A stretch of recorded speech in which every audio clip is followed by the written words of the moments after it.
नमस्कार दोस्तों, आप सभी का स्वागत है। आज हम राजस्थान में 1857 की क्रांति के बारे में पढ़ेंगे। तो राजस्थान में 1857 की क्रांति के क्या क्या परिणाम हुए, तो देखिए। अंग्रेज़ों की अधीनता स्वीकार करने वाली राजस्थान की प्रथम रियासत थी करौली, और इसने 1817 में अंग्रेज़ों की अधीनता स्वीकार कर ली थी।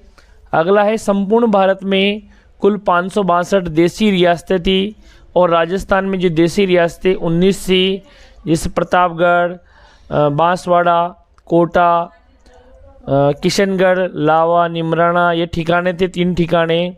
ऐसी लगभग टोंक, ऐसी अनेक सारी रियासतें थी। तो 19 रियासतें थी राजस्थान के अंदर। 19 रियासतें, 3 ठिकाने कुशलगढ़, लावा, निमराना, और एक केंद्र शासित प्रदेश था जो कि अजमेर मेरवाड़ा था, और इसका मुख्यालय जो था वो अजमेर में था। यानी कि केंद्र शासित प्रदेश, इसका मुख्यालय अजमेर में था।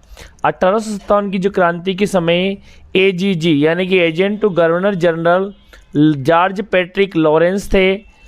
मुख्यालय इसका अजमेर में था। और राजस्थान राजपूताना का जो प्रथम एजीजी जनरल लॉकेट था। और 1857 की क्रांति का तात्कालिक कारण चर्बी लगी कारतूस, यानी कि जो कारतूस थे उनके ऊपर चर्बी लगी हुई थी, और सैनिक को उन कारतूस की जो चर्बी को मुंह से हटाना पड़ता था, और उस कारतूस का नाम था रॉयल एनफील्ड। 1857 की जो क्रांति है उसका प्रतीक चिन्ह था रोटी और कमल का फूल।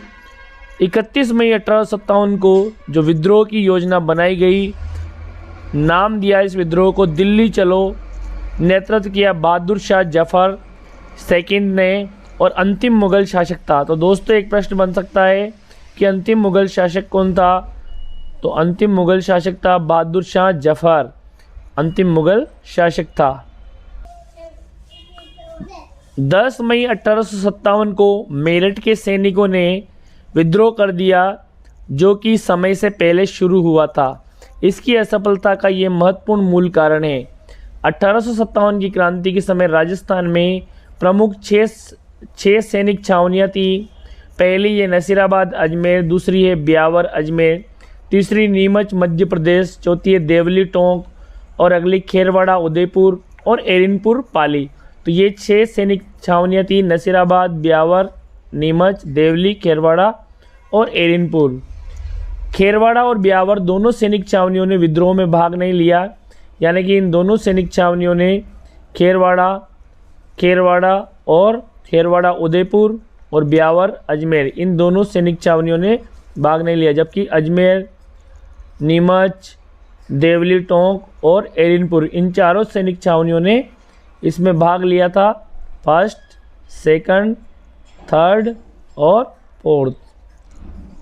अब देखिए आगे हम बढ़ते हैं। राजस्थान में 1857 की क्रांति की शुरुआत 28 मई 1857 नसीराबाद से विद्रोह होता है।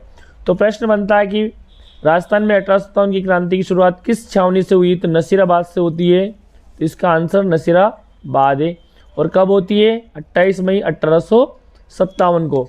नेतृत्व किया था इसका 15वीं बंगाल नेटिव इन्फेंट्री ने, और न्यूबरो नामक एक अंग्रेज अधिकारी की हत्या कर दी थी यहाँ पे, और दिल्ली की ओर प्रस्थान कर दिया था सैनिकों ने। दूसरी क्रांति होती है दोस्तों नीमच सैनिक में। नीमच सैनिक छावनी में विद्रोह होता है 3 जून 1857 को। नीमच वर्तमान में मध्य प्रदेश में है। इसका नेतृत्व किया था हीरा सिंह ने नीमच छावनी के अंदर। तीसरा विद्रोह होता है देवली टोंक में। विद्रोह 4 जून 1857 को देवली और नीमच के सैनिक टोंक पहुंचते हैं, और टोंक की सेना ने विद्रोह किया।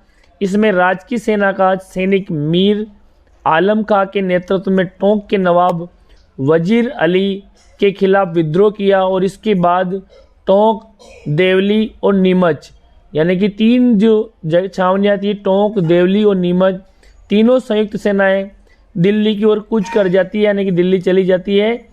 अगला है चौथे नंबर का जो विद्रोह है एरिनपुर पाली के अंदर। तो 21 अगस्त 1857 को जोधपुर लीजन टुकड़ी ने एरिनपुरा में विद्रोह किया। इसका नेतृत्व मोती खां, तिलक राम, शीतल प्रसाद और जोधपुर लीजन के सैनिकों ने किया। वह दिल्ली चलो मारो फिरंगी का नारा दिया। तो दिल्ली चलो मारो फिरंगी का नारा किससे संबंधित है? ये है 1857 की क्रांति से। तीनों सेनाओं ने दिल्ली चलो मारो फिरंगी का नारा दिया। और आगे बढ़ते हैं हम। आउवा के जो यानी कि पाली जोधपुर रियासत का एक ठिकाना था और यहाँ के जो ठिकानेदार थे, यहाँ के जो शासक थे, ठाकुर कुशाल सिंह ने भी विद्रोह किया। यानी कि ठाकुर कुशाल सिंह भी विद्रोह में भाग लिया सैनिकों के साथ। ये आउवा पाली नामक स्थान के थे जो कि जोधपुर रियासत का ठिकाना था। अब देखिए बिथोड़ा का युद्ध। तो बिथोड़ा का युद्ध हुआ था 8 सितंबर 1857 पाली में। क्रांतिकारियों के सेनापति ठाकुर कुशाल सिंह जो कि आउवा के थे और अंग्रेजी कैप्टन हिथकोट के मध्य युद्ध हुआ। इस युद्ध में क्रांतिकारी विजय हुए। यानी कि हिथकोट जो थे अंग्रेज कैप्टन, वो उनकी हार हुई और जो सेनाकारी जो क्रांतिकारी थे उनकी विजय हुई थी। अगला है चेलावास का युद्ध। इसे कालो गोरो का युद्ध के नाम से भी जाना जाता है। ये हुआ था 18 सितंबर 1857 पाली में हुआ था और युद्ध में ठाकुर कुशाल सिंह और एजीजी यानी कि agent to governor general George Patrick Lawrence के मध्य हुआ था। ठाकुर कुशाल सिंह की इसमें विजय होती है। अब इसके बाद जोधपुर के पॉलिटिकल एजेंट मैक मोसन का सिर काटकर आउवा के किले के मुख्य दरवाजे पर लटका दिया जाता है। 20 जनवरी 1858 को ब्रिगेडियर होम्स के नेतृत्व में अंग्रेजी सेना आउवा पर आक्रमण कर देती है। ठाकुर कुशाल सिंह अपने छोटे भाई पृथ्वी सिंह को किले की जिम्मेदारी सौंपकर स्वयं मेवाड़ की ओर कूच कर जाते हैं, मेवाड़ की ओर प्रस्थान कर जाते हैं। कुशाल सिंह कोटरिया सलुम्बर मेवाड़ में शरण लेते हैं, वहाँ इनको शरण मिलती है। इस समय मेवाड़ का शासक जोध सिंह था। इस युद्ध में अंग्रेज विजय हुए। आउवा कुशाल सिंह जो है आउवा के ठाकुर, उनकी कुलदेवी कुशाल सिंह जी कुलदेवी थी सुगाली माता और इस माता जी के 10 सिर व 54 हाथ थे। ब्रिगेडियर होम्स सुगाली माता की जी की मूर्ति है उसको उठाकर अजमेर ले जाता है और जो वर्तमान में ये जो माता जी की मूर्ति है यह अजमेर संग्रहालय में सुरक्षित है। इसके बाद अगस्त 1860 में जो कुशाल सिंह जो आउवा के जो ठाकुर थे वो आत्मसमर्पण कर देते हैं अंग्रेजी सेना के सामने, अंग्रेजों के सामने।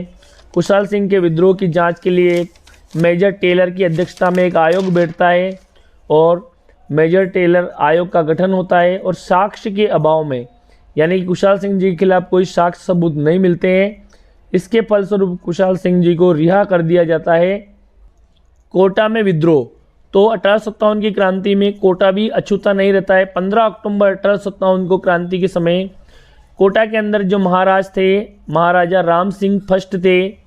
कोटा में विद्रोह होता है। कोटा की राजकीय सेना और आम जनता ने विद्रोह किया था और नेतृत्व किया था लाला जयदयाल और मेराब खां ने। 1857 की क्रांति में कोटा रियासत सबसे ज़्यादा प्रभावित होती है। कोटा के पॉलिटिकल एजेंट मेजर बर्टन तथा क्रांतिकारियों ने बर्टन व उसके 2 पुत्रों व एक अंग्रेज अधिकारी की हत्या कर दी और कोटा में भी काफ़ी हंगामा हुआ, काफ़ी विद्रोह हुआ। इसके बाद मेजर जनरल रॉबर्ट्स के नेतृत्व में अंग्रेज सेना कोटा पर आक्रमण करती है। अधिकांश क्रांतिकारी मारे जाते हैं और अंग्रेजी सेना विजय होती है। इस प्रकार 1857 की क्रांति का दमन कर दिया जाता है और यहाँ से ही विफलता की शुरुआत हो जाती है।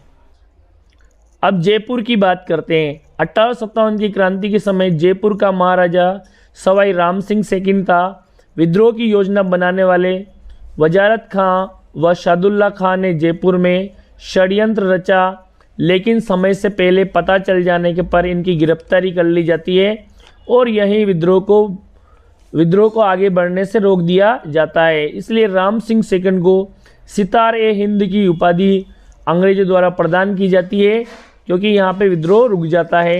1857 की क्रांति के क्या परिणाम हुए? भारत में जो ईस्ट इंडिया कंपनी का जो शासन था वो समाप्त कर दिया जाता है और भारत का जो शासन है, भारत की जो शासन व्यवस्था है वो शासन व्यवस्था ब्रिटिश ताज या ब्रिटिश सरकार के अधीन चली जाती है और यहीं से जो भारत की जो सत्ता है ब्रिटेन के अधीन हो जाती है। यानी कि ब्रिटेन में बैठे हुए जो अधिकारी है वह यहाँ पे शासन करने लग जाते हैं। तो दोस्तों थैंक्स फॉर वॉचिंग। आपने वीडियो को देखा इसके लिए आपका धन्यवाद। जय हिंद, जय भारत, वंदे मातरम दोस्तों।